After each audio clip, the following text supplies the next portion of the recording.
gestión, y dulcemente porque lograr objetivos va a tener múltiples beneficios a una población, ¿no? A una sociedad. Por eso digo, ¿no? Que la gestión pública es dulcemente amargo, ¿no? Muy bien, entonces después de haber agradecido por el pase y tener nuevamente el honor de poder iniciar esta aventura, de poder sumergirnos, ¿no? En esta larga jornada de 2 semanas, como ya explicó nuestra coordinadora académica, llevando el curso de gestión pública. Voy a compartir mi pantalla para poder dar algunas precisiones.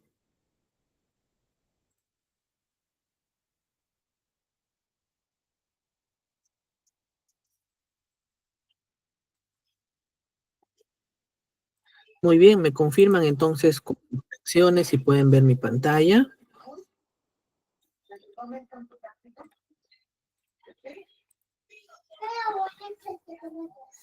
Muy bien, gracias, ¿no? Entonces, si es así,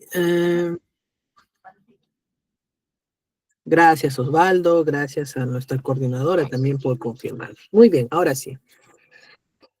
En primer lugar, vamos a dar algunas precisiones, algunas indicaciones para poder empezar nuestro curso de gestión pública.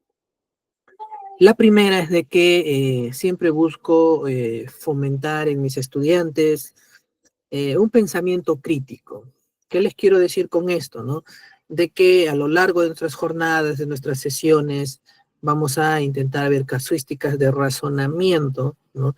De poder dar una crítica si lo que nosotros, por ejemplo, vemos en nuestro día a día, porque así como cumplimos un rol como ciudadanos, también podemos percibir desde lejos lo que sucede en la gestión pública, a través de los medios de comunicación, a través de los vecinos, a través de nuestras entidades financieras, perdón, entidades públicas, ¿no? Entonces, podemos tener un concepto sobre ello. Entonces, bajo esa premisa, siempre busco poder fomentar a través de mis sesiones ese pensamiento crítico. ¿Debido a qué? De que finalmente los conceptos, las definiciones, ¿no? Por ejemplo, qué es gestión pública? Una definición lo podemos encontrar en la literatura, en la bibliografía, en artículos científicos, en el mismo Internet, ¿no? En Google hay muchas webs que definen muy bien qué es la gestión pública, ¿no? En base a fuentes de diversos autores que a través de un estudio riguroso de investigación científica nos pueden dar un concepto, ¿no? Nos pueden dar una definición. Eso. Más allá de ello, lo importante es que podamos entenderlo, ¿no? Lo importante es que podamos comprender qué es la gestión pública, cómo funciona, por ejemplo, el Estado, qué es el Estado, cuál es su estructura del Estado, para qué existe el Estado, por qué existe una entidad pública, por qué tenemos una municipalidad, por ejemplo, en nuestro distrito, por qué tenemos un gobierno regional en nuestra región. Entonces, eso es mi prioridad, ¿no? Y para poder llegar a tener estos objetivos, ¿no? Dentro de nuestras sesiones, es que el curso está diseñado, ¿no? Está diseñado para poder tener esta conceptualización de una forma bastante sencilla, general, bastante básica. Con esto no vamos a excluir de repente las interrogantes que ustedes puedan tener. Si a lo largo de nuestras sesiones implica, ¿no? Poder conversar de repente de una casuística, poder discernir de un caso en particular que ustedes mismos pudieron haber pasado, ¿no? En base a su experiencia, traer esa situación o esa casuística a nuestras sesiones va a enriquecer muchísimo a nuestro curso y por ende a nuestro aprendizaje. Por eso es que yo siempre busco la participación activa, ¿no? Tal vez haciendo una pregunta si algo no queda claro, no solamente una pregunta, ¿no? Como repito, si tuviesen alguna casuística, algo que pudieron haber pasado o algo pudieron haber percibido, incluso ya analizado y tener una opinión crítica acerca de nuestra gestión pública. Está el chat aperturado para que lo puedan realizar. Y al mismo tiempo, si se quiere hacer una especie de comentario, podríamos habilitar también el micrófono para poder hacer de esto un bonito diálogo, ¿no? Un diálogo de intercambio de conocimientos, ¿no? Acá no existe una opinión negativa, no existe un mal comentario en lo absoluto. Todos los aportes es muy valioso porque va a enriquecer muchísimo a nuestra sesión, enriquecer muchísimo a nuestros conocimientos. Mi persona va a aprender de ustedes, ustedes también pueden aprender de mi persona, podemos aprender de los propios compañeros.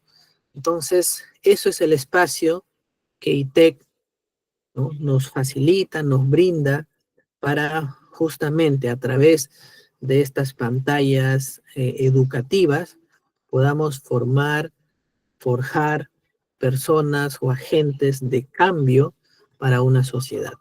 Y qué mejor que dentro de una gestión pública a través, ¿no?, que, eh, de un Estado que tenemos pues bastante frágil, ¿no? Bastante fragmentado, que necesita muchos agentes de cambio, ¿no? Un Estado que necesita muchas reformas, que de repente las reformas sí existen, pero no las estamos implementando, ¿no? Entonces, hay muchos temas de qué conversar, hay muchos conceptos de qué poder debatirlo, ¿no? Y por eso es de que yo les voy a invitar y fomentar de que podamos hacer esta participación, ¿no? Entonces, este intercambio de conocimientos va a enriquecer muchísimo nuestras sesiones que estamos, bueno, iniciando el día de hoy, ¿no? Con nuestro primer módulo, que vamos a hablar de los fundamentos básicos del Estado. Entonces, dicho estas precisiones, estas indicaciones que vamos a llevar a lo largo de nuestras 5 sesiones, vamos a empezar. Porque el tiempo también me puede ganar, ¿no? Muy bien, los fundamentos básicos del Estado.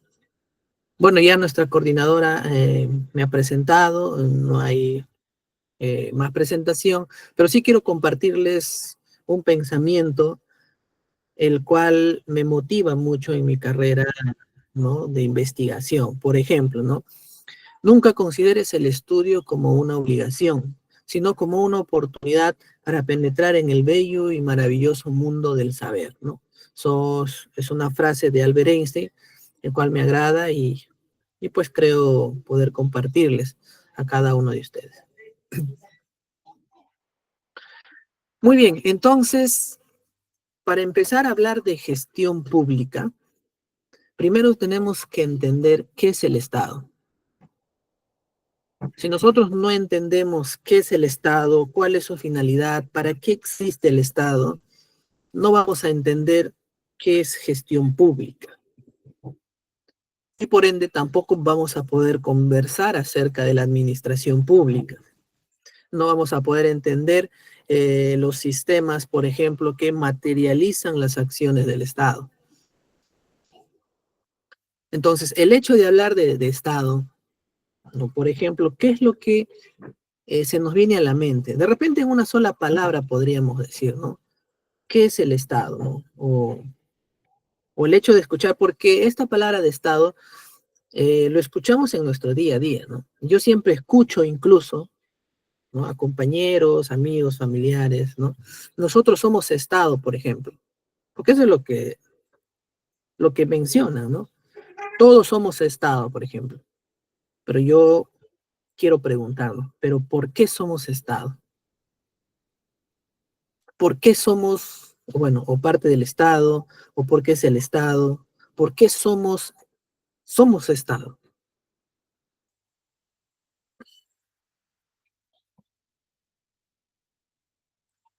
Entonces, para hablar de Estado y entender un poco cómo surge, tenemos que regresar muchos años atrás, ¿no? tenemos que regresar, por no decir muchísimo tiempo atrás, desde conocer cómo se origina el Estado, ¿ya? Entonces vamos a ver un video. eh,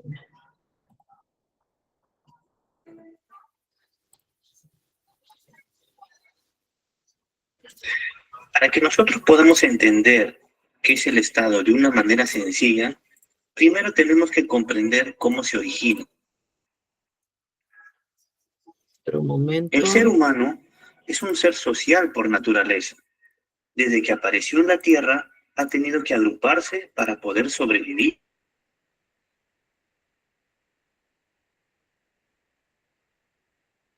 A ver, un momentito, voy a abrir el video, solo que no lo puedo encontrar, ¿ya? Me dan unos minutos.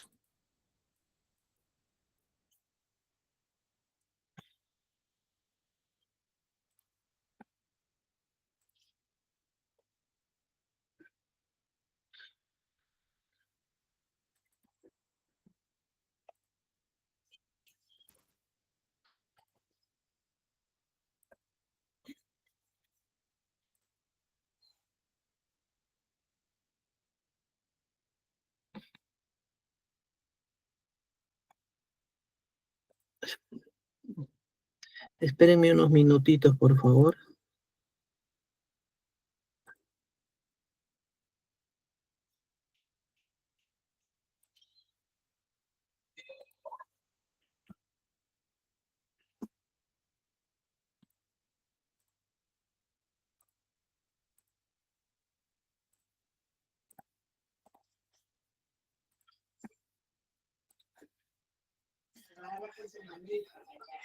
Y ahora sí creo.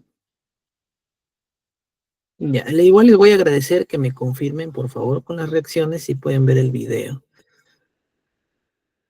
Y si el audio también pueden, ¿no? De manera normal, pueden oírlo. Ya, muy bien. Entonces vamos a ver este video de cómo se origina el Estado. Atentos, por favor.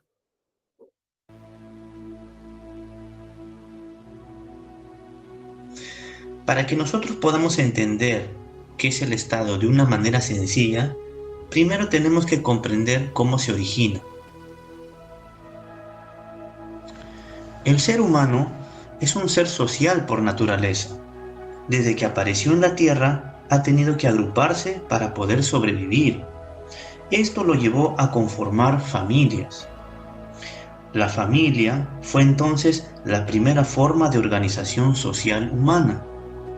Luego, estas se convirtieron en clanes y tribus.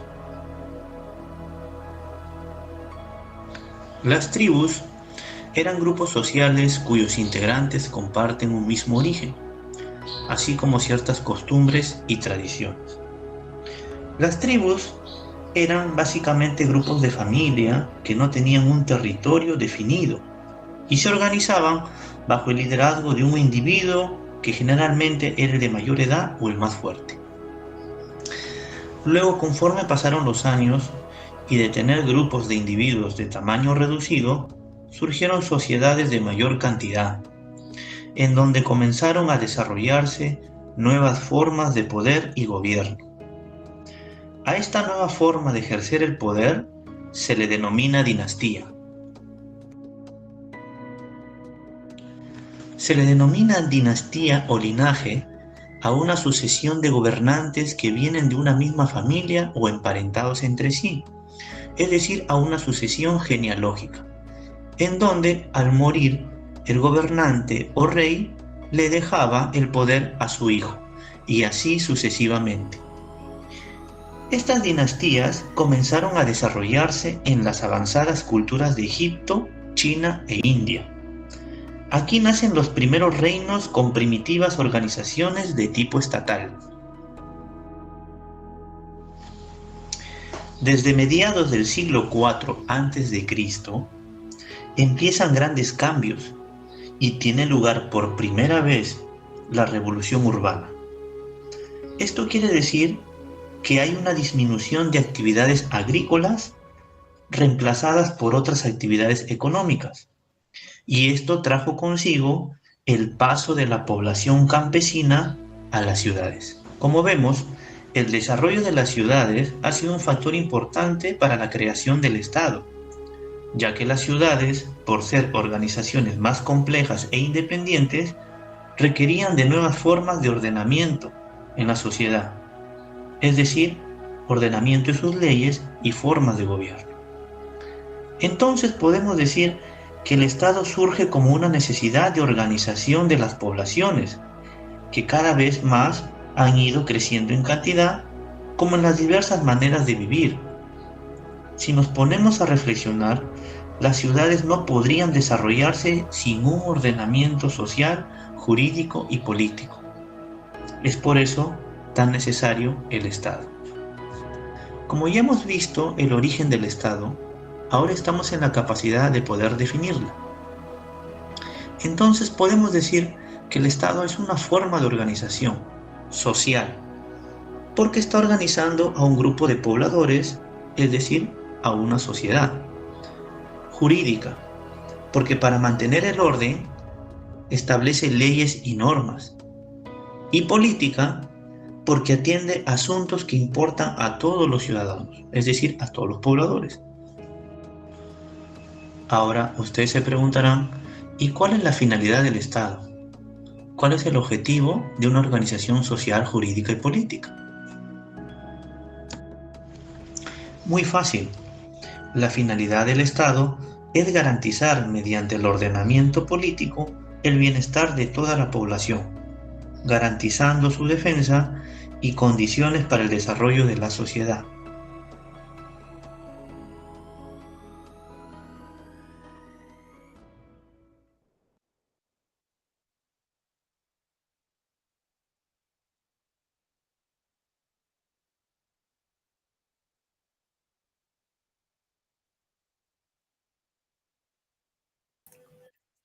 Muy bien, entonces, después de haber visto el video, quiero reforzar, más que reforzar, quiero que recordemos dos partes importantes. La primera que dice cuál es la finalidad del Estado, ¿no? Donde finalmente la finalidad de por qué existe el Estado es garantizar el bienestar de la sociedad. Este término de garantizar el bienestar de la sociedad es lo que vamos a llevar como una finalidad suprema que vamos a tocar en todas las actividades y las acciones del Estado. Y eso nos va a entender, ¿no? Nos va a permitir su mejor comprensión de por qué nosotros vemos muchas, en cantidad de acciones y actividades que el Estado puede hacer. Por ejemplo, si nosotros vemos, ¿no?, una campaña de salud, ¿no?, en nuestro vecindario, ¿no?, que realiza una municipalidad. ¿Por qué realiza esta acción o actividad? Es porque tiene algún motivo. Esa acción que tiene que contribuir a algún objetivo de prioridad, por ejemplo, y ese objetivo está apuntando a garantizar el bienestar de la sociedad. Entonces, ¿por qué se origina el Estado? Frente a una necesidad de organizarse mejor, ¿no? A medida que las personas iban creciendo, ¿no?, iban aumentando su tamaño, empezaron a juntarse entre familias, también pasó el tema, ¿no?, de lo rural a empezar en la revolución urbanística, ya empezaron a formarse en ciudades, en pueblos. Entonces, ¿cómo tendrían que organizarse? Vieron que ya se estaba haciendo un poquito más complejo, más difícil, ¿no? Justamente por el tamaño. Y frente a estas necesidades es lo que nace el Estado. Surge el Estado, ¿no? Y que en primera instancia, ¿no?, empezaron formas de gobierno como por ejemplo una dinastía, justo lo que vemos, ¿no?, hace muchos años atrás, que venían heredando los reinos, ¿no?, de manera descendiente a los hijos, a los nietos, las familias, ¿no?, los virreinatos. La situación es de que actualmente vivimos, ¿no?, en una república democrática, el cual nuestra Constitución permite que sea así, ¿no? Y eso es lo que vamos a ver también explicando el tema de ciertos elementos.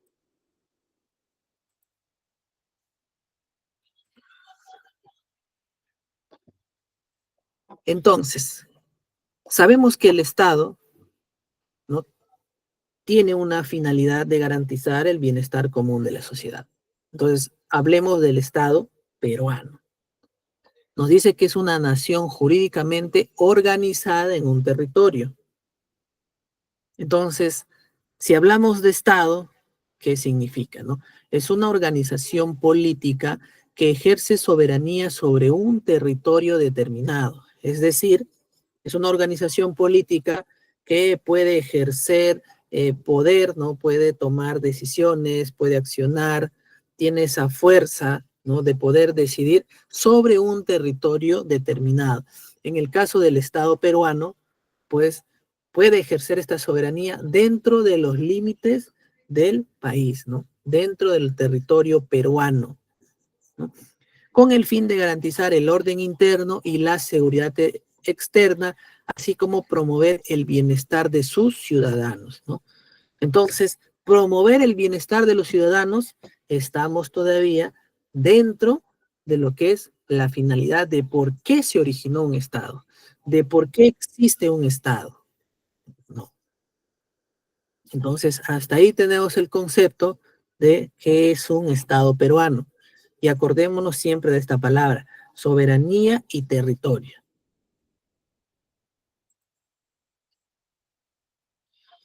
El Estado es un concepto político, nos dice, ¿no?, que se refiere a una forma de organización social soberana. Está formado por un conjunto de instituciones que tiene el poder de regular la vida sobre un territorio determinado. O sea, el Estado puede regular nuestra vida, mi vida, la vida de ustedes, de sus familias, de sus amigos. ¿Cómo lo regula? A través de un orden jurídico representada por las instituciones del Estado, ¿no? Entonces, nuevamente quiero reiterarles, si tuviesen alguna duda, por favor, yo tengo el chat abierto para poder leer y ir conversando sobre estos temas, ¿ya? Entonces nos dice que está formado por un conjunto de instituciones que no tienen el poder de regular la vida. ¿Qué tipo de instituciones son, no? ¿Qué tipo de institución o cómo está conformado? Eso es lo que también vamos a ver más adelante, ¿no? ¿Qué elementos tiene el Estado?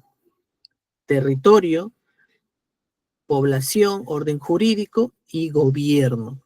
Y acá yo les puedo hacer otra pregunta. ¿Será lo mismo Estado que gobierno? ¿Será diferente?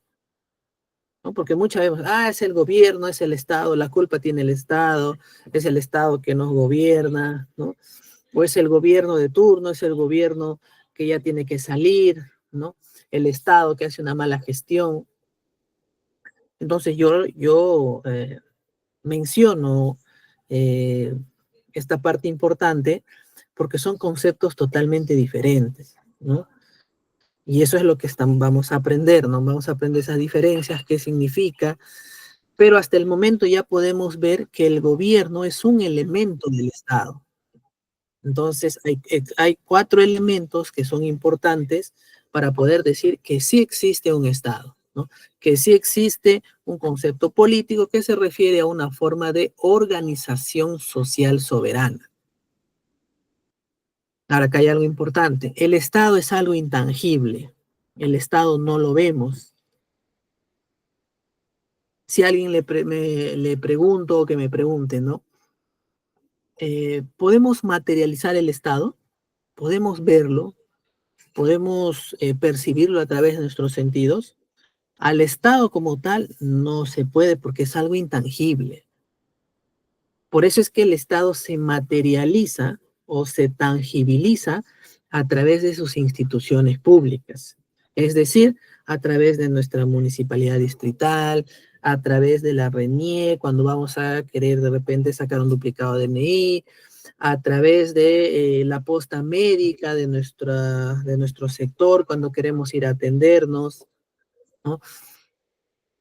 A través de la Policía Nacional cuando tenemos que ir a la comisaría, de repente a presentar una denuncia.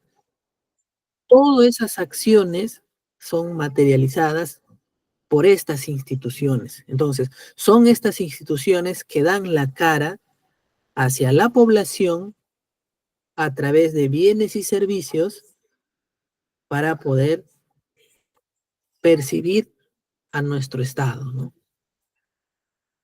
Entonces, eso hay que comprenderlo de una forma mejor, de una forma más clara, para poder identificar posiblemente dónde estuviese habiendo un problema dentro de la gestión pública, ¿no? Entonces, hasta ahí entendemos qué es el Estado, cómo se materializa a través de las instituciones públicas, que finalmente son estas instituciones públicas que a través de regulaciones buscan, ¿no? Un entorno de vida, ¿no? Entre todos sus integrantes o entre toda la población, de que este entorno sea bastante saludable, ¿no? De que las personas vivan bien, ¿no? Vivan en armonía, vivan en paz, y que al mismo tiempo el Estado tiene que garantizar que pueda fomentar un entorno de crecimiento de la misma población. Por eso es que existen estos elementos, ¿no? Por eso es que existen todos estos elementos. Por ejemplo, el artículo 43 de la Constitución Política dice: el Estado es uno e indivisible. Su gobierno es unitario, representativo y descentralizado, y se organiza según el principio de la separación de poderes. Buenas noches, Liliana, bienvenida al curso, ¿no? Y Liliana, pues, está ingresando a nuestra sesión desde Ecuador. Sería muy interesante si Liliana también, pues, nos pueda comentar cómo es la gestión pública de repente en nuestro país vecino de Ecuador, ¿no? De repente es similar, puede ser diferente, de repente también tienen un principio de la separación de poderes, ¿no? La nomenclatura podría cambiar, pero el contexto es muchas veces similar, ¿no? Aunque la mayoría de estados tienen este tema de la separación de poderes que vamos a ver también más adelante. Entonces, el elemento de territorio, ¿qué significa, no? Nos dice que es el espacio geográfico delimitado por fronteras donde la población se organiza y que nos proporciona el medio ambiente y los recursos naturales. Entonces, ya sabemos que el Estado es soberano en su territorio, es decir, el Estado peruano es soberano dentro de este territorio que nosotros estamos viendo en pantalla y que lo conocemos como nuestro país, el Perú, ¿no? Entonces, el Estado peruano no va a ejercer soberanía sobre este lado, por ejemplo, que estoy apuntando con el cursor, porque esto ya es un territorio del Estado brasilero, ¿no? Entonces, el Estado peruano no tiene soberanía sobre este territorio que pertenece a otro Estado. Por eso es que se habla de la soberanía. Y es más, para justamente ver la casuística, ¿no? Hace poco se vio un tema con el país de Colombia, ¿no? Sobre ese territorio de las tres fronteras, ¿no? Más bien si me ayudan, ustedes también, y me digan cómo se llama este pueblito, para que podamos identificarlo, ¿no? Donde estaba, pues donde pasa el río Amazonas, creo que es Santa Rosa, ¿no? Sí, está Santa Rosa, a ver, acá lo encontré, ¿no? Ya, se cruza Santa Rosa, Leticia y Tabatinga por Brasil, Leticia por Colombia, ¿no? Entonces, dentro de esa problemática que se ha podido escuchar, hablaban mucho de la soberanía, ¿no? Por ejemplo, decía, Colombia no reconoce la soberanía de Perú en Santa Rosa, porque para Colombia, con este hecho de decir no reconocer la soberanía, está precisando que ese territorio no es de Perú. sino es de Colombia. Por eso se habla el tema de la soberanía. Entonces, más o menos, por eso es que podemos entender y comprender cuando hablan de una soberanía. Y es más, las embajadas, por ejemplo, no sé si ustedes han escuchado incluso, ¿no? Por ejemplo, estamos dentro del territorio peruano y cuando algunos políticos, ¿no?, piden asilo, van a las embajadas, ingresan dentro de sus instalaciones para asilarse y el Estado, en este caso del Perú, no puede ingresar a esta embajada. Y aquí viene la frase que se dice, ¿no? Las embajadas es de soberanía internacional, que incluso no es un espacio que no le pertenece al Perú, ¿no? Esa embajada, ese pequeño espacio, ¿no?, le pertenece, por ejemplo, si es la embajada de Brasil, es de soberanía brasilera, ¿no? Entonces se dan cuenta el gran concepto que tiene la palabra soberanía, que incluso, ¿no?, estando dentro del territorio de Perú, no pueden ingresar a una embajada internacional, ¿no?, por el tema de la soberanía. El artículo 54 nos dice, el territorio es inalienable e inviolable, ¿no? Comprende el suelo, el subsuelo, el dominio marítimo y el espacio aéreo que los cubre, ¿no? Este es otro dato bastante importante. Cuando hablamos de territorio, no solamente nos referimos al suelo, el subsuelo, ¿no?, la parte aérea, incluso el dominio marítimo, ¿no? Por ejemplo, las 200 millas de Grau es de territorio peruano, ¿no?, dentro del Océano Pacífico. Entonces, la palabra territorio no hay que relacionarlo con tierra, ¿no? Tierra, suelo, ¿no? Es la composición del suelo, ¿no? Sino cuando hablamos de territorio, incluso nos estamos refiriendo al espacio marítimo.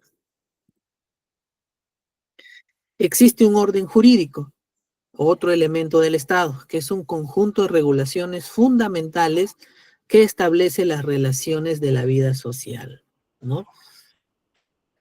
Y este orden jurídico nos dice que establece relaciones entre quienes, por ejemplo, entre el gobierno con la persona o con el ciudadano, de igual forma entre ciudadanos, ¿no? Entre persona a persona, entre vecino a vecino, entre familia, entre amigos, entre sociedades, y al mismo tiempo de la persona con su gobierno, ¿no?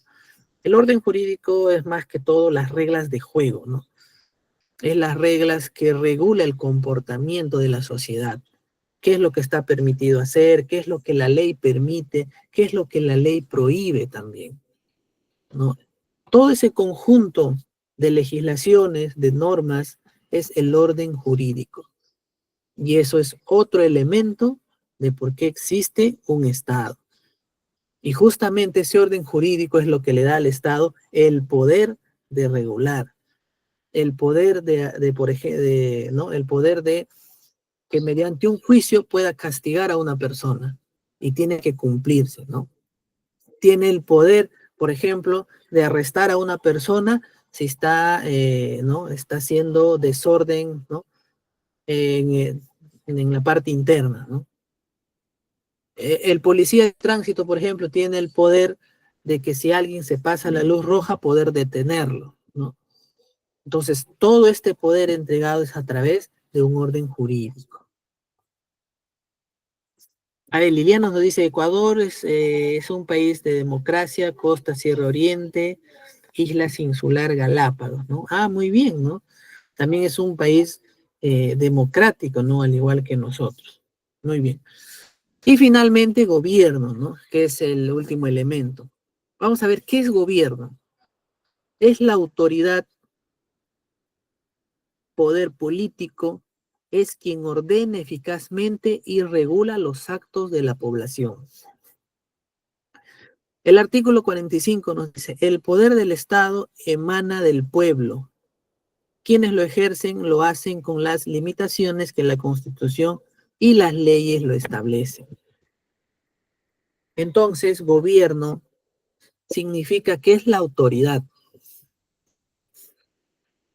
es quien tiene ese poder político, y que la Constitución dice algo más. El poder del Estado surge del pueblo. Por eso es que existen ¿no? El tema de las elecciones, por eso es que existe el sufragio, porque finalmente a través de estos mecanismos es el pueblo que mediante un voto confiere, transfiere el poder de cada individuo, de cada ciudadano, hacia un partido político. Por eso es que al momento de sufragar, cada ciudadano, ¿no? Mediante su voto, es que le confiere ese poder a esta organización política que es de su preferencia, de su afinidad, porque de repente tienen los mismos, ¿no? El mismo pensamiento político de gobierno. Entonces, eso es el sentido de un gobierno, ¿no? Entonces, tiene que existir un gobierno para que administre los recursos del Estado. Otra característica de Estado con gobierno, por ejemplo, el gobierno es temporal, de acuerdo al periodo de tiempo que existen dentro de unas elecciones. Pero el Estado no, el Estado es permanente. El Estado siempre va a existir. Son los gobiernos de turnos que cambian constantemente cada 5 años, ¿no? Mediante un proceso electoral. Por eso es que cada gobierno, y esto lo vamos a ver mejor también cuando toquemos políticas públicas, por eso es que cada gobierno necesita un plan de gobierno, ¿no? Valga esta redundancia. Un gobierno necesita un plan de gobierno. Por eso es que estos partidos políticos tienen que presentarse un plan de gobierno para que finalmente la población revise, indague, averigüe y pueda al menos precisar cuál de todos los planes de gobierno eh, busca el mejor desarrollo de nuestro pueblo. Y las personas que creen, ¿no? Que este partido político tiene un mejor plan de gobierno es que mediante la elección le confiere el voto, ¿no? Entonces, de esta forma, más o menos es cómo funciona esta característica, ¿no? Entonces ya sabemos que el gobierno es temporal, el Estado es permanente, el gobierno es el partido político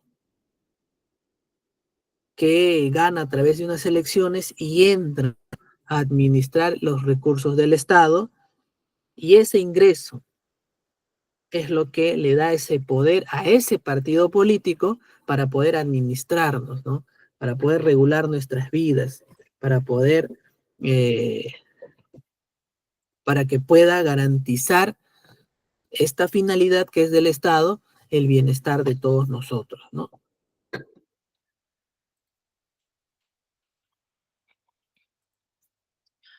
El Estado peruano, dice, ¿qué finalidad tiene, ¿no? Respetar la dignidad de las personas significa lograr una mejor calidad de vida. Por supuesto que sí. El Estado peruano tiene que lograr que la calidad de vida de todos sus integrantes, bueno, hasta el último censo, creo que fue el 2017, si no me equivoco, éramos un poco más de 33 millones, ¿no? Actualmente hay un censo en proceso, el cual, ¿no? Eh, creo que tendríamos una nueva cantidad de población, ¿no? Como país, ¿no? Entonces, al respecto, la Constitución Política del Perú señala que el fin supremo de la sociedad y del Estado es la defensa de la persona y el respeto de su dignidad. Para lograr esto, el Estado ejerce poder con las limitaciones y responsabilidades que la Constitución y las leyes establecen, ¿no?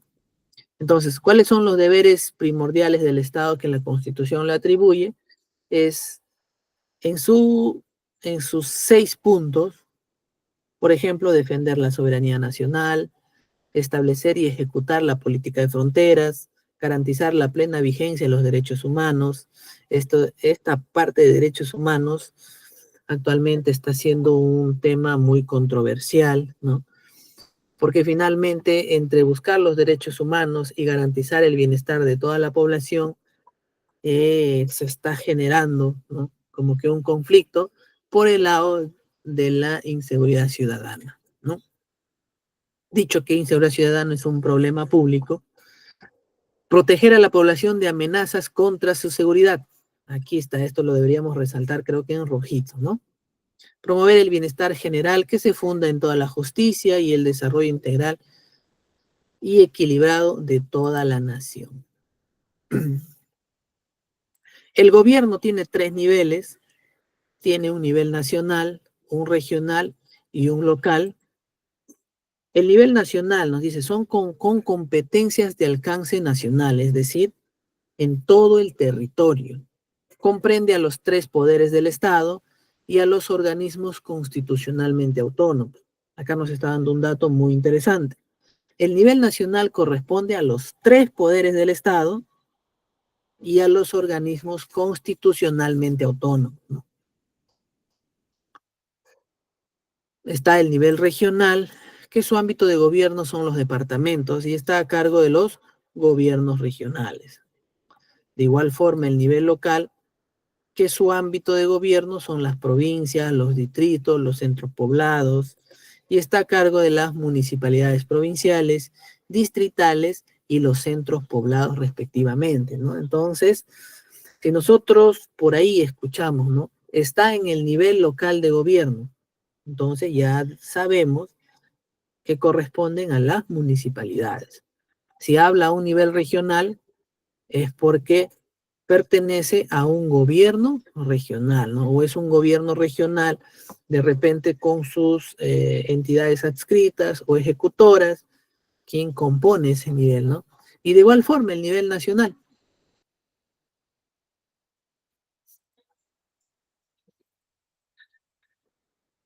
Vamos a hablar acerca por el lado de la estructura, ¿no?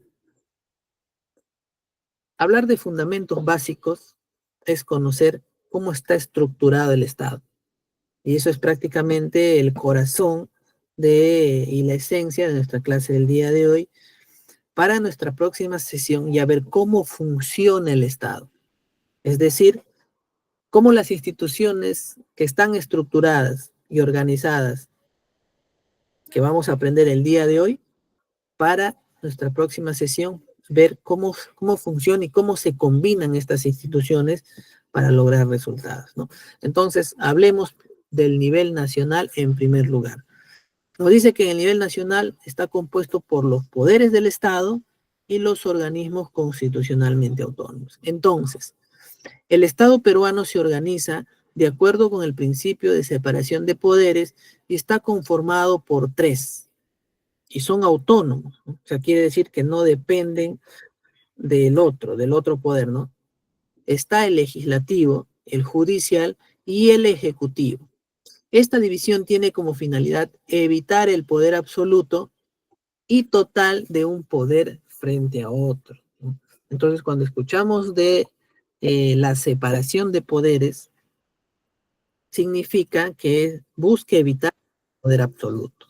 Y es más, vamos a dejar como tarea para la próxima sesión iniciar nuestra clase preguntando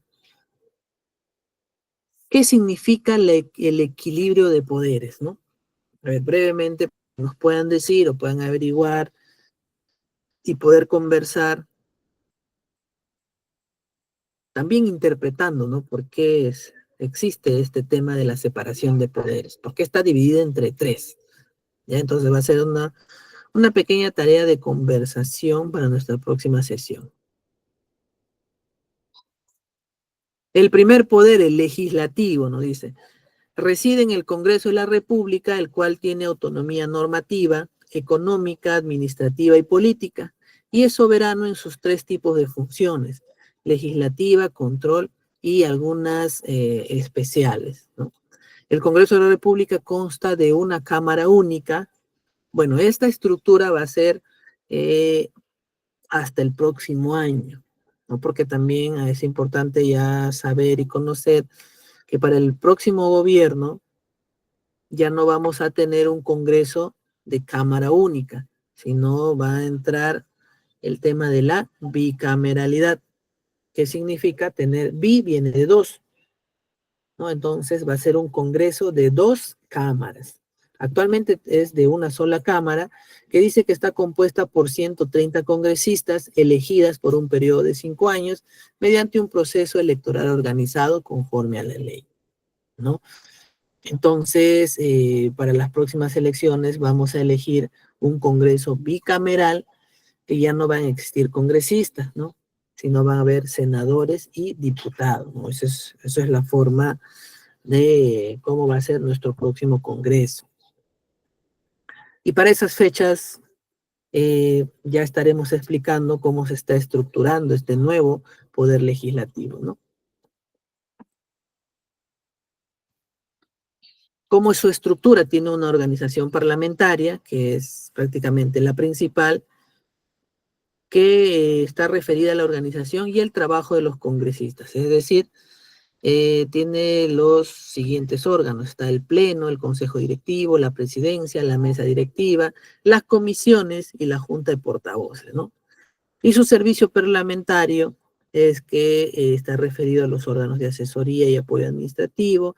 Está organizado según lo que indica el estatuto del servicio parlamentario. Dentro de su estructura orgánica, la organización parlamentaria prácticamente es la que permite que se puedan proponer las leyes, ¿no? Este prácticamente es el circuito de trabajo esencial para poder legislar, para que el Congreso pueda, ¿no?, presentar los proyectos de ley, someterlo al Pleno, puedan hacer las votaciones, y a mayor cantidad de votos, pues finalmente puedan aprobar y presentarlas al Ejecutivo, ¿no?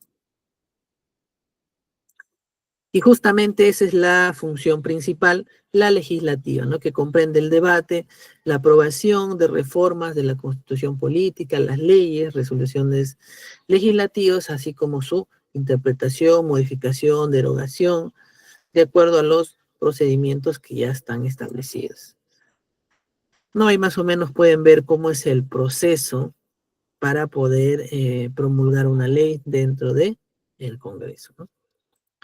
Tiene una función de control político, como por ejemplo, la que siempre me gusta utilizar como ejemplo para entender esta función principal del Congreso, es el tema de la moción de censura y la cuestión de confianza, ¿no? Eh, no sé si ustedes también han podido ver a través de los medios de comunicación que, por ejemplo, ¿no?, censuraron al ministro del Interior. ¿Por qué está censurado? Porque es una función de control político del Congreso. Entonces, tiene una herramienta de cómo el poder legislativo eh, puede ir controlando las acciones y actividades del poder ejecutivo, ¿no? Y creo que por ahí también ya les estoy dando la respuesta a la pregunta de por qué existe el tema de equilibrio de poderes.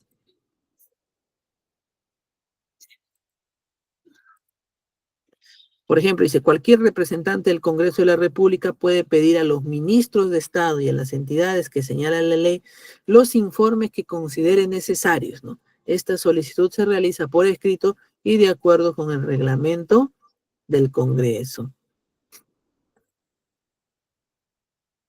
Algunas funciones especiales que tiene el Congreso, que entre las actividades adicionales en las que interviene el Congreso, se encuentra, por ejemplo, la designación, elección, ratificación de los siguientes funcionarios: el Contralor de la República, Defensor del Pueblo, miembros del Tribunal Constitucional, el presidente de la BCR, ¿no?, y algunas funciones especiales más. Ahora hablemos del Poder Judicial, que tiene como función principal, sobre todo, la administración de justicia, ¿no?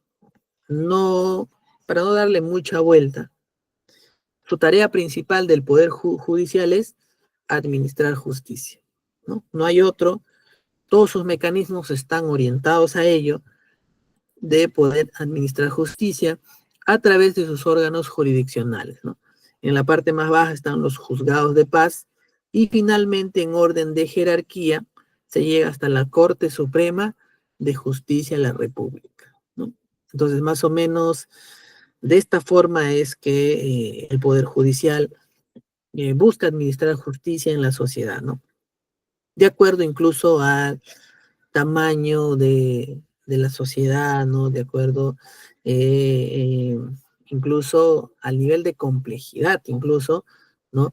Van subiendo a las instancias que van correspondiendo, ¿no? De la parte más baja hacia la parte más alta, ¿no? El poder ejecutivo, ¿no? Se encarga de dirigir y aprobar la política general de gobierno, cumpliendo, entre otras funciones, conforme a su ley orgánica, la ley OPE. ¿Cuáles son sus principales funciones? Y esto sí quiero que prestemos mucha atención, porque hablar del poder ejecutivo es hablar de la parte más gruesa del Estado, por la múltiples e infinidad de entidades públicas que tiene. Por ejemplo, el Poder Ejecutivo, ¿qué es lo que principalmente se encarga? Así como el Poder Legislativo, función principal, legislar. Poder Judicial, administrar justicia. Y el Poder Ejecutivo, primer punto, reglamentar las leyes. Segundo, planificar, normar, dirigir, ejecutar. Ejecutivo, ejecuta. Ejecutar y evaluar las políticas nacionales y sectoriales en conformidad con las políticas de Estado. Y en nuestra tercera sesión vamos a hablar en mayor volumen, ¿no?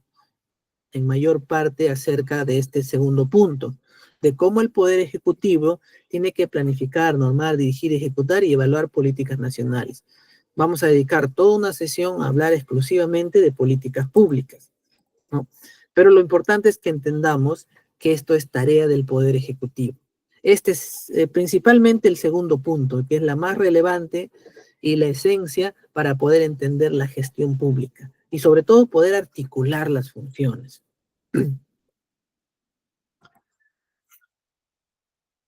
¿Cómo está estructurado el Ejecutivo? Tenemos un presidente que es el jefe de Estado, el jefe supremo de las Fuerzas Armadas y de la Policía Nacional del Perú, y también es jefe de todo el Poder Ejecutivo. Tiene facultad normativa para dictar decretos legislativos, decretos de urgencia, decretos supremos, resoluciones supremas.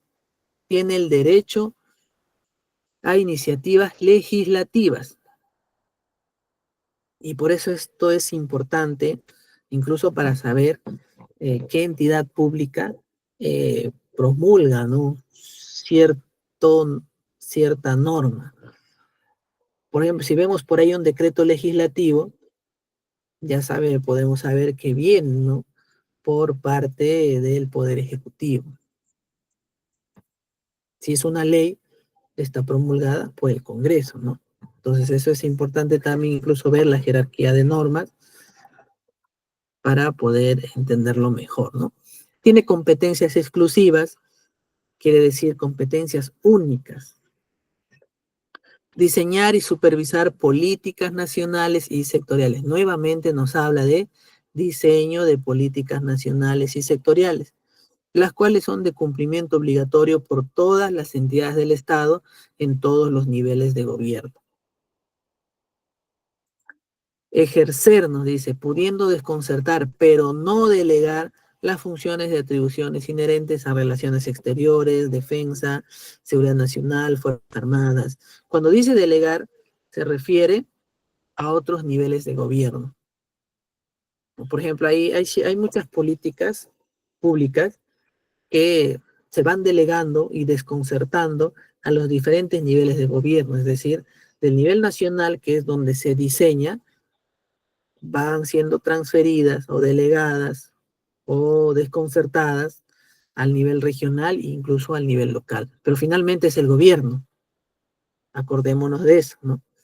Gobierno, hay 3 niveles, no nos olvidemos, nacional, y es dentro del nacional que están los 3 poderes del Estado, que es lo que estamos viendo ahorita. Aquí están las competencias compartidas, que son aquellas que les tienen 2 o más niveles de gobierno. ¿Ves? ¿Se dan cuenta? Siempre hay ciertas políticas, ¿no? Por ejemplo, en el sector salud, es el Ministerio de Salud que diseña y formula las políticas dentro de salud que muchas veces las comparte tanto el ministerio como los gobiernos regionales y los gobiernos locales. Entonces, es esa la forma de cómo podemos entender cómo se comparten estas tareas, ¿no? Conforme a lo dispuesto en su ley orgánica, el ejercicio de las competencias compartidas del Poder Ejecutivo con los gobiernos regionales y los locales está regido por la Constitución Política del Perú, ¿no? Y también la Ley de Bases de Descentralización. Muy bien. Hay un despacho presidencial, que es el organismo público ejecutor adscrito a la PCM, responsable de la asistencia técnica y administrativa de la Presidencia de la República para que pueda cumplir sus funciones. El reglamento y organización de funciones, el ROF del despacho presidencial, determina estas funciones generales dentro de su estructura orgánica, así como las relaciones entre los órganos que lo integran, ¿no? Tenemos un Consejo de Ministros que es presidido por el presidente del Consejo de Ministros, también le dicen el premier, ¿no? El premier es el presidente del Consejo de Ministros. Está conformada por ministros nombrados por la presidente de la República, ¿no? Entonces, los ministros no son elegidos a través del voto popular, sino nos dice que son elegidos por el presidente de la República, ¿no? Son funcionarios, son cargos de confianza.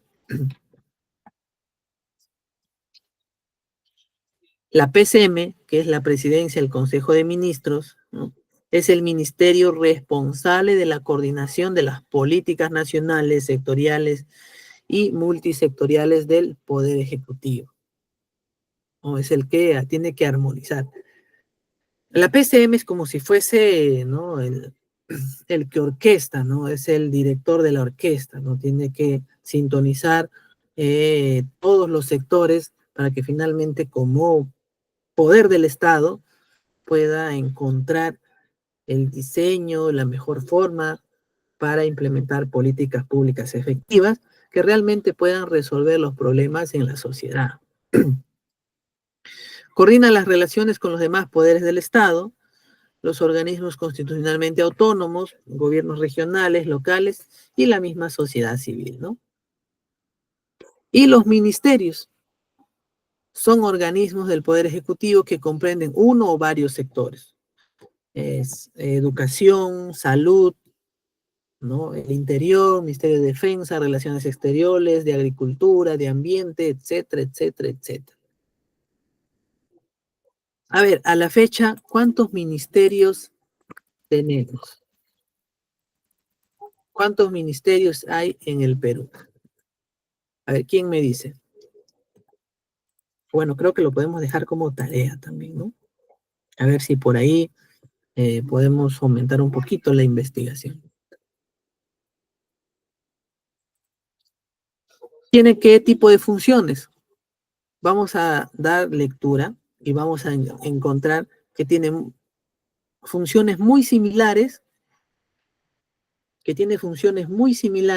el Poder Ejecutivo. Pero la diferencia, ¿en qué está?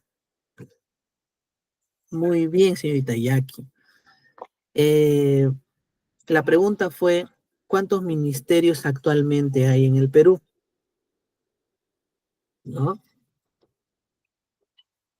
Entonces habíamos dicho que las funciones de los ministerios es formular, planificar, dirigir, coordinar, ejecutar, supervisar y evaluar la política nacional y sectorial bajo su competencia. Entonces prácticamente son funciones del Poder Ejecutivo, porque finalmente los ministerios representan, ¿no?, en conjunto a todo el Poder Ejecutivo, pero en sus sectores. ¿Quién va a planificar, coordinar, ejecutar las políticas nacionales en educación? El Ministerio de Educación. En salud, el Ministerio de Salud. En la actividad privada, el Ministerio de Trabajo. O de temas laborales, ¿no? En temas, por ejemplo, de agua y todo ello. ¿Qué sector más tenemos, ¿no? Energía y minas, Ministerio de Transporte, en todo lo que tiene que ver, por ejemplo, ¿no? En la parte, ¿no? En la parte vehicular, ¿no? Pero finalmente todos los ministerios diseñan políticas, pero en sus sectores, ¿no? Muy bien, Jackie, ¿no? Ministerio de la Mujer va a diseñar, formular políticas a favor, y es más, ¿no? Si yo empiezo a relacionar la finalidad del Estado, garantizar el bienestar de la sociedad, Ministerio de la Mujer va a formular, planificar, elaborar, evaluar políticas públicas garantizando el bienestar de la mujer, ¿no? Y dentro de todo ese, de ese universo, pues estaríamos hablando de violencia contra la mujer, contra el niño, ¿no? Y bueno, y más problemas que podríamos enumerar, ¿no? Pero ya estaríamos hablando del tema que es para nuestra tercera sesión, que es un problema público, ¿no? Entidades públicas del Poder Ejecutivo. Están los organismos públicos ejecutores y especializados. Y dentro de los especializados están los reguladores y técnicos especializados, ¿no? Entonces, más o menos, podríamos identificar tres grupos, ¿no? Los ejecutores, reguladores y los especializados, ¿no? Que son entidades públicas del Poder Ejecutivo. Por ejemplo, ¿quiénes estarían dentro de los públicos, los organismos públicos ejecutores? Por ejemplo, ¿no? Sierra y Selva Exportadora. Pertenece al Ministerio de Desarrollo Agrario y Riego. El Instituto Geofísico del Perú. Este organismo público ejecutor pertenece al Ministerio de Ambiente. Entonces, todo organismo público tiene que estar adscrito a un ministerio. Eso también tenemos que entenderlo. Por ejemplo, la Biblioteca Nacional del Perú es una institución del Estado. Sí, claro que sí, pero está adscrito a un ministerio. En este caso es el Ministerio de Cultura, ¿no? Entonces nos dice que se crea cuando se requiere una entidad con administración propia debido a que la magnitud de sus operaciones es muy significativa, o cuando se requiere una entidad dedicada a la prestación de servicios específicos. Por ejemplo, el Instituto Geofísico del Perú tiene un servicio muy específico, ¿no? Un servicio muy específico, ¿no? El tema de ver, regular, ¿no? El tema de los movimientos telúricos, ¿no? De ver el tema de la escala de Richter, ¿no? Entonces, todas esas cosas permiten que sea un instituto especializado, ¿no? INDECI, por ejemplo, es un instituto especializado en defensa civil. Está adscrito al Ministerio de Defensa. Tenemos los organismos públicos especializados, ya vimos que son dos, los reguladores y los técnicos especializados. También se crean a través de una ley. Los reguladores, por ejemplo, ¿a quiénes tenemos? Está OCITRAN, OCINERGIM, OCIPTEL, SUNAS. Entonces ya más o menos por el nombre ya podemos conocer cuál es la naturaleza de un organismo regulador. Siempre me gusta utilizar a OCIPTEL como ejemplo para esto, ¿no? ¿Qué es lo que se crean para garantizar un tratamiento técnico de regulación, fiscalización y supervisión de las actividades económicas de los servicios públicos, ¿no? Entonces, por ejemplo, muchos de nosotros tenemos contratado un operador telefónico, ¿no? Y muchas veces necesitamos, ¿no? Que vean por el tema del lado de, ¿no? De proteger, ¿no? Ver por los derechos de los consumidores en un determinado sector. Por ejemplo, Auxitel en el lado de telefonía, ¿no? Entonces, el Estado se hace presente dentro de esta actividad privada para salvaguardar también los derechos de la población. No de que pues estos mecanismos no intenten vulnerar, ¿no? en el tema o un aprovechamiento de sus servicios con la población, ¿no? Entonces, por eso son organismos que deben ir regulando una participación. Un momentito, por favor.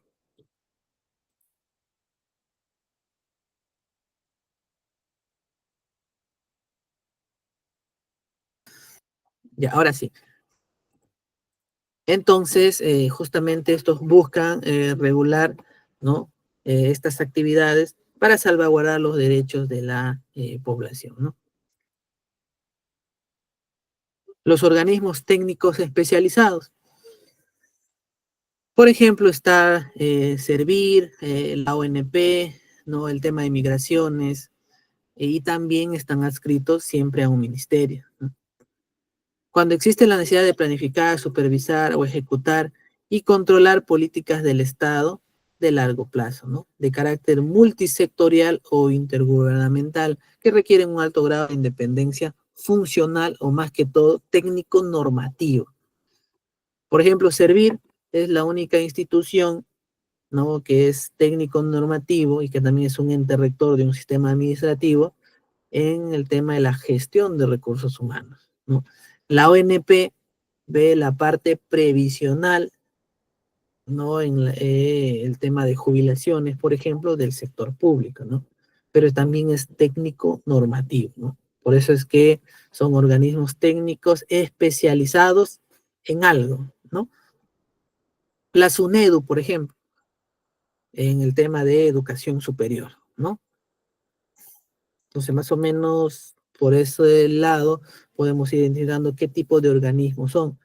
Pero si nos damos cuenta, estamos enumerando un montón de entidades, por no decir de verdad algunos, porque hay más, que todos pertenecen al Poder Ejecutivo, ¿no? Solamente estamos desagregando cómo está estructurado, ¿no? Cómo es su estructura orgánica. Tenemos los organismos constitucionalmente autónomos que ya no tienen nada que ver con los tres poderes del Estado. Y es más, no pertenecen a ningún poder del Estado, ¿no? El Estado peruano cuenta con 10 organismos constitucionalmente autónomos que se rigen por su propia ley orgánica. No rinden cuenta a los tres poderes del Estado. Y ahí está lo interesante. No le rinden cuenta a ningún poder del Estado. Por ejemplo, Servir, ¿no?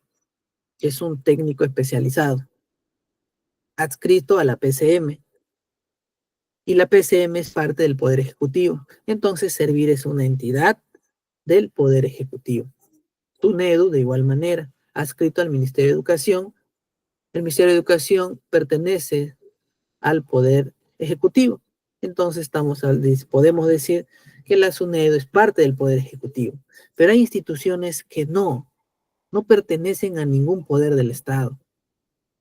En el caso del Perú son 10. Y aquí vamos a poner otra pregunta para que con sus propias ideas también nos puedan decir, ¿no?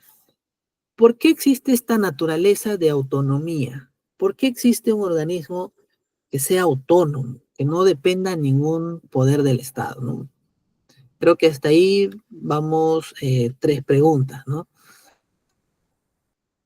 A ver, vamos a empezar a enumerar. Tenemos uno de ellos que es el Banco Central de Reserva del Perú, que tiene como finalidad preservar la estabilidad monetaria, ¿no? Siempre que leo la finalidad del BCR, siempre se me viene a la mente el tema del caso que pasó, ¿no? Creo que fue este año, cuando invitaron a Julio Velarde, el presidente del BCR, ¿no? A responder algunas preguntas de 2 o 3 congresistas, creo, ¿no?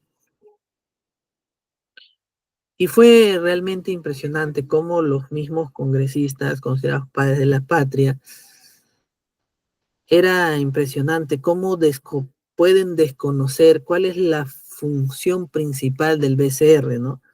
Para preguntar otros temas que no corresponden, ¿no? Y creo que sí se hizo bastante viral este video, ¿no? Pero bueno, gracias a Dios, nosotros estamos aquí estudiando lo que es gestión pública para poder aprender al menos lo mínimo y lo básico y lo necesario para poder entender cómo funciona nuestro Estado, ¿no? Como segunda entidad tenemos a la SBS, la Superintendencia de Banca y Seguros. Su objetivo primordial es preservar los intereses de los depositantes, de los asegurados y de los afiliados del sistema privado de pensiones, ¿no?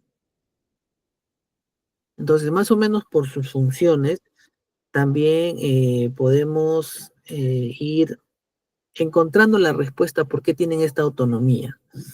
A ver, ¿qué nos dice Jacqueline Palacios? Son organismos que tienen independencia administrativa. Pero la pregunta es, ¿por qué tienen esta independencia administrativa? Claro, está muy bien, ¿no? O sea, tienen esta independencia, son autónomos, no dependen, pero ¿por qué? ¿Por qué, por ejemplo, no? ¿Por qué? A ver, voy a terminar los 10 porque uno de ellos también me gusta utilizar como ejemplo para entender mejor, ¿no? Esta interrogante. El Tribunal Constitucional es un órgano de control de la Constitución política. También nos dice que es autónomo, independiente y se compone de 7 miembros elegidos, ¿no? Por cada 5 años, ¿no? Entonces te lleva 3. Tenemos un cuarto, que es el Ministerio Público. Su función principal es defender la legalidad, los derechos ciudadanos y los intereses públicos, ¿no? Representan a la sociedad en juicio, dice, ¿no? Para efectos de defender a la familia, a los menores incapaces y el interés social y para velar por la moral pública, ¿no? Y acá hay algo interesante, el tercer punto, perseguir el delito y la reparación civil.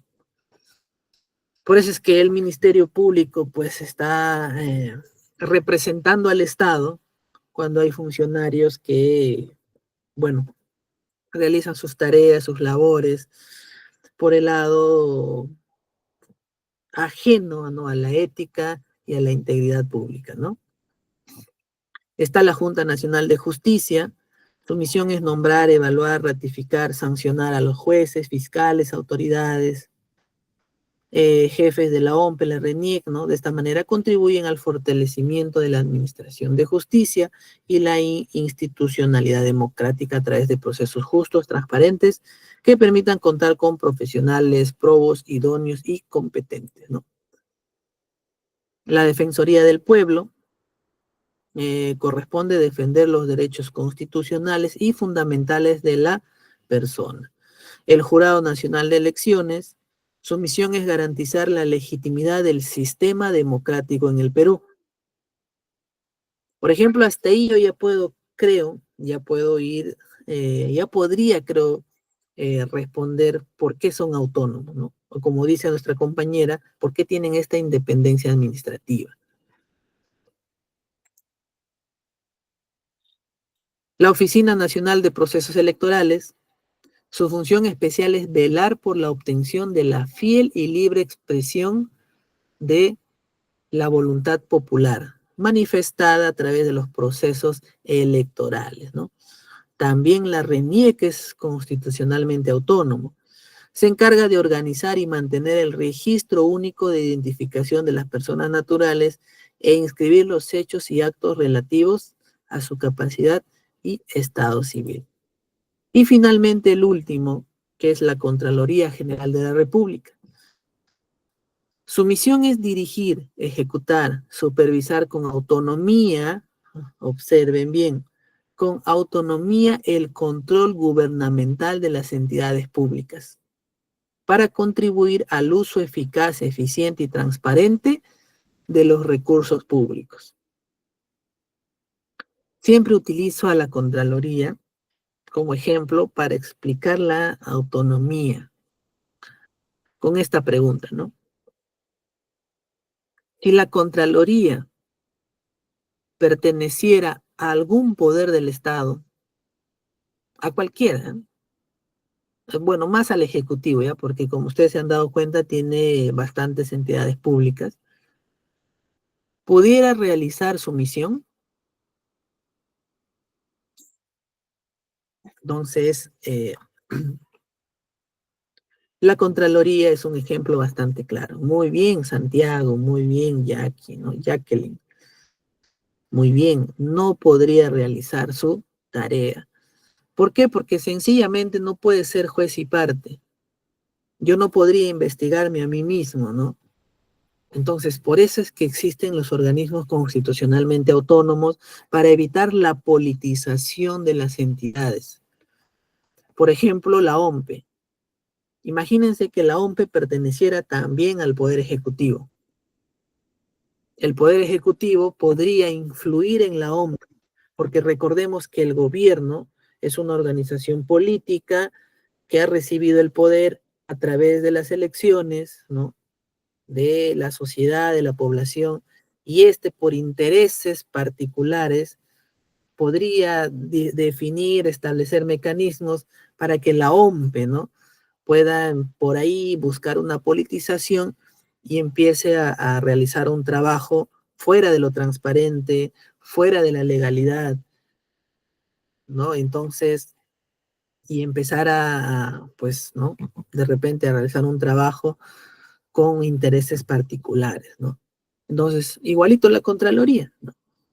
La Contraloría no podría supervisar al Poder Ejecutivo si perteneciera a ¿no? Por eso es que son autónomos, ¿no? Trabajan solos.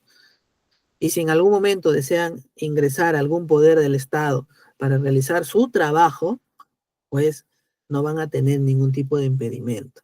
O evitar también, no solamente ingresar, sino evitar que algún poder del Estado interfiera dentro de... ¿Por qué creen también que el BCR ha tenido o ya tiene como 20 años de excelentes resultados a nivel latinoamericano? ¿Por qué creen? A ver, porque justamente las decisiones que se toman en el Ejecutivo, en el Legislativo, no interfieren, no afectan en lo absoluto en su trabajo en la BCR. Por eso es que tenemos la mejor moneda a nivel de nuestra región. Porque si al Congreso por ahí se le ocurre emitir una ley, ¿no? Que quiera, no sé, pues, ¿no? Liberar las reservas, por ejemplo, no puede hacerlo, ¿no? Porque su finalidad justamente, el BCR, es ese tema, de ver el lado monetario y nada más. Así como está pasando por ejemplo, en el tema de la inseguridad ciudadana, ¿no? El Congreso, pues dentro de sus leyes, porque ahí, bueno, ya hay un tema de congresistas que estén metidos, no sé, en organizaciones criminales, etcétera, etcétera, etcétera, pues las leyes no favorecen a la sociedad, ¿no? Y no están favoreciendo intereses particulares, ¿no? Entonces, más o menos, eso es la esencia de por qué existen organismos constitucionalmente autónomos.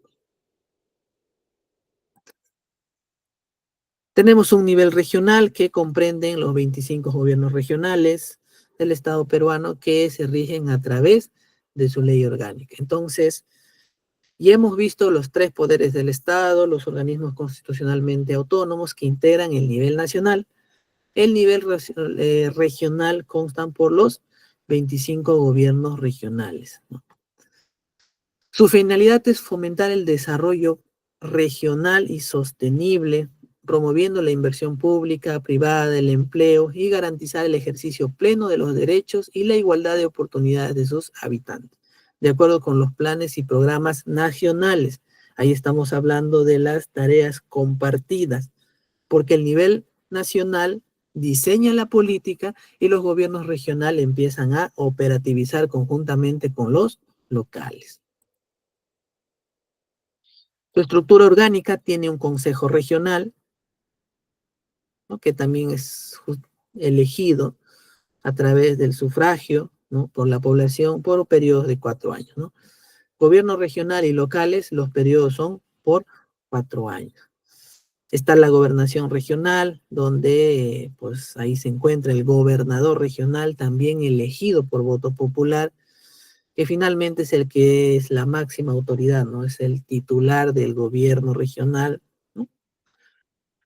Está el Consejo de Coordinación Regional, está integrado por los alcaldes provinciales y representantes de la sociedad civil. Y esto más que todo ya es un tema de coordinación intersectorial para poder conseguir los resultados, ¿no?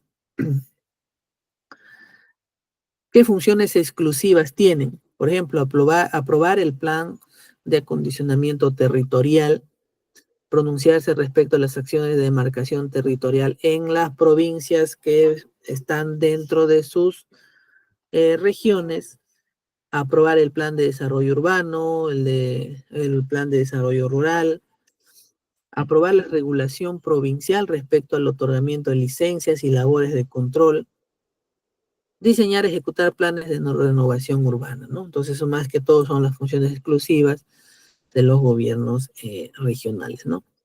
Tenemos al nivel local, donde están ya los gobiernos locales. El ámbito del nivel local son las provincias, los distritos, los centros poblados, que a mayo del 2022 había ¿no? un censo de 196 municipalidades provinciales y 1.678 distritales, ¿no?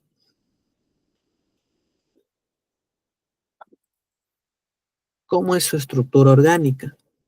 También tiene un consejo, ¿no? Que es el Consejo Municipal, que también busca fiscalizar las acciones, pues, ¿no? Las funciones normativas de, de este municipio, conjuntamente de los alcaldes. Está conformado por el alcalde, el número de regidores que establece el Jurado Nacional de Elecciones, y también pues están integrados, no, nos dice los consejos municipales de los centros poblados, también está integrado por un alcalde y por 5 regidores. A diferencia de los municipales, provinciales, como distritales, lo dispone el Jurado Nacional de Elecciones.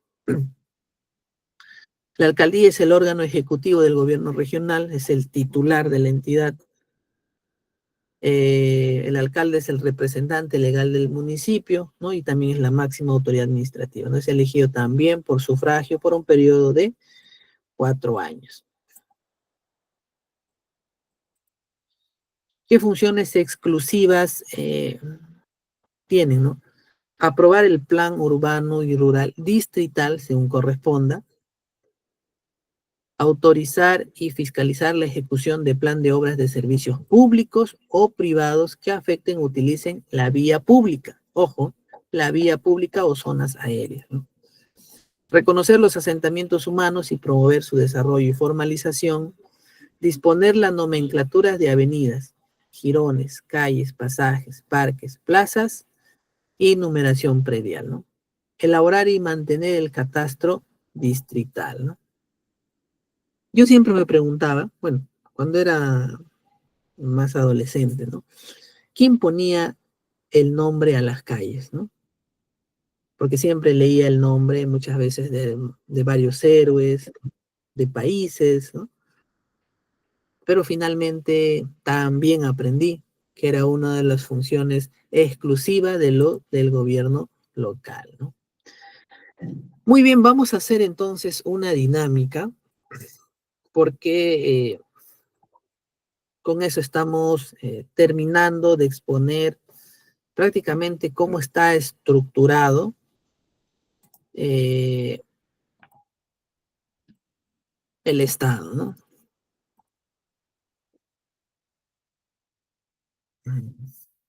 Ahí está. No sé si ustedes han podido jugar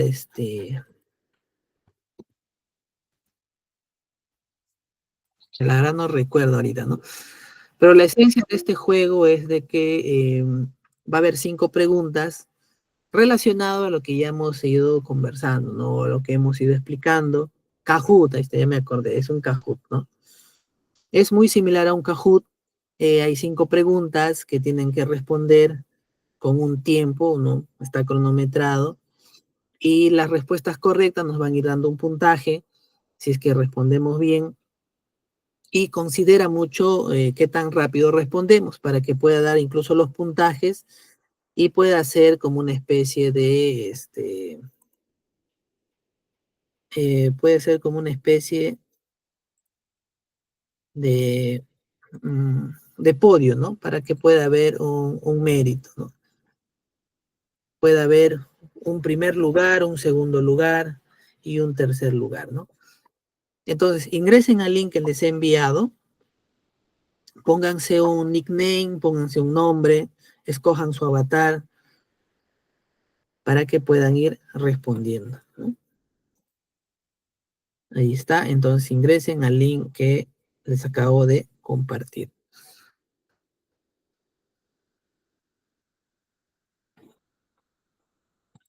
Creo que también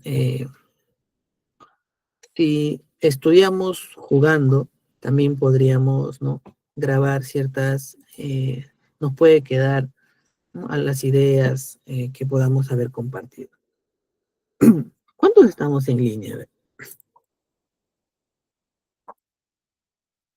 No logran ingresar y a ver, vamos a compartir otro link.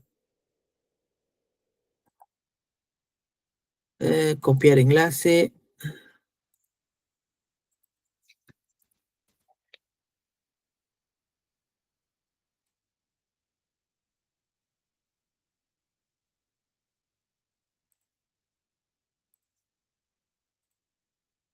Ya ingresaron, por ejemplo, 2.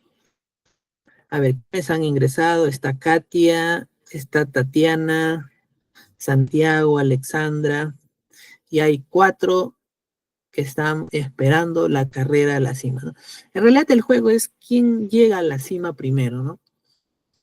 Y para que puedan avanzar necesitan los puntos de las preguntas que van a ir respondiendo, ¿no? Si van respondiendo bien, tienen mayor puntaje.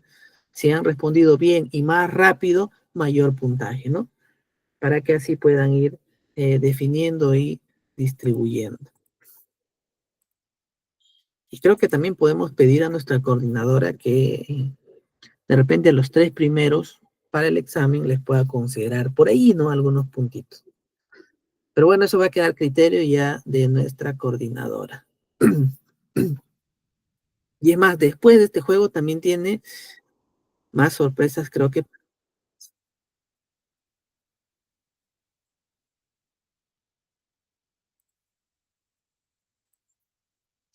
tenemos 8 conectados. Ingresó Brian, ingresó Nila, Reinaldo,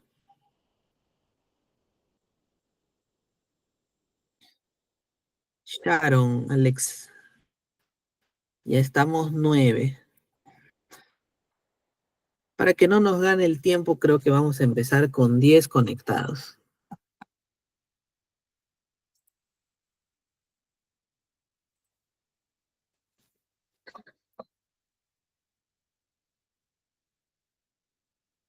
Muy bien, entonces creo que vamos a empezar para que también no nos gane el tiempo, porque nuestra coordinadora también tiene más sorpresas para ustedes. Ya, muy bien, entonces estamos listos. A ver. Margot acaba de conectarse. Ya. Jesús acaba de conectarse. Muy bien, ahora sí, para ya no dilatar más nuestro tiempo, vamos a empezar. Entonces le voy a dar clic en 5, 3, 1 y ya. Por favor, atentos a la pregunta.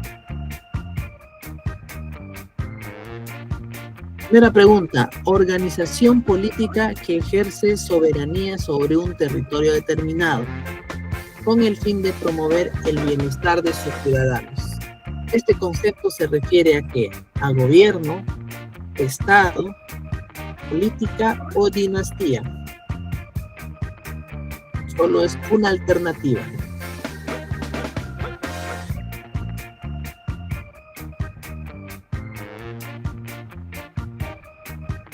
Muy bien, y ahí ya se está formando el podio. Y la respuesta era estado. Segunda pregunta: poder del Estado que se encarga de legislar. ¿Será el poder legislativo, el poder judicial, ejecutivo o el poder electoral?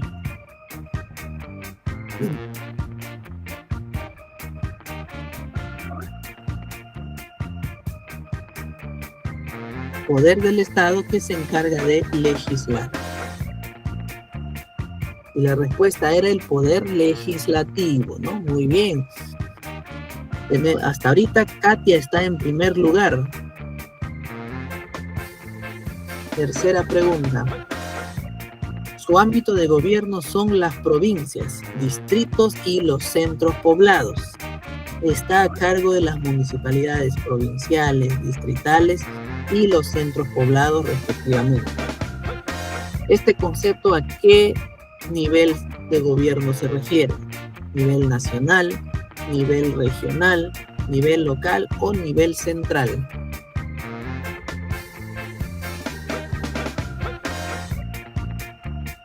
Y la respuesta es el nivel local.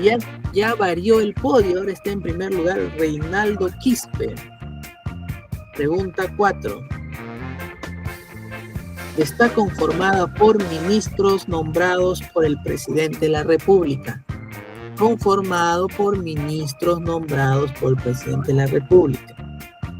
Será despacho presidencial, presidencia de Consejo de Ministros, Consejo de Ministros o Ministerio Público. ¿Cuál será la respuesta? La respuesta es el Consejo de Ministros. Sigue Reinaldo encabezando la carrera. Última pregunta. ¿Cuántos organismos constitucionalmente autónomos existen en el Estado peruano? Facilito, está regalado. ¿Será 9? ¿Será 10? ¿Será 11 o será 12? ¿Cuántos organismos constitucionalmente autónomos existen en el Estado peruano?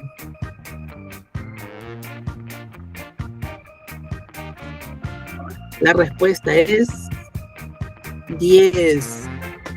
Y Katy creo que volvió al primer lugar.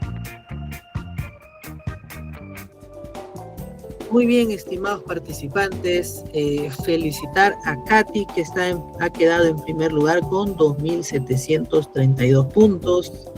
En segundo lugar, Oscar García, 2.565. Y en tercer lugar, Reinaldo Quispe con 1.865. Bueno, ya queda en manos entonces nuestra coordinadora de qué manera puede darles algún beneficio, sobre todo por la participación, ¿no? Y el empeño de haber contribuido a la dinámica para siempre poder darle mayor fruto a nuestras clases y sesiones pues, que tenemos para cada uno de ustedes, ¿no? Entonces, finalmente, después de haber concluido la dinámica, pues estaríamos terminando nuestra sesión del día de hoy, ¿no? Agradecemos